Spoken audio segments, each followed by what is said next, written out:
Okay guys, today I had a really fun adventure at Moraine Park.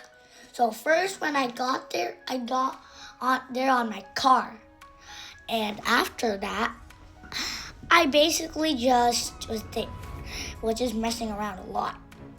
And then my dad just found out there's actually ice under the snow.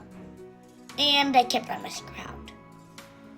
Like I went under a white pole thingy, kept on digging the snow to look at the ice and talking, and I even had my sunglasses on for really no reason, I guess.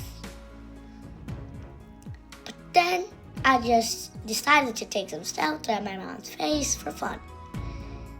Yeah, and I found this fisherman guy who was fishing. Subscribe and like to watch more videos. Bye!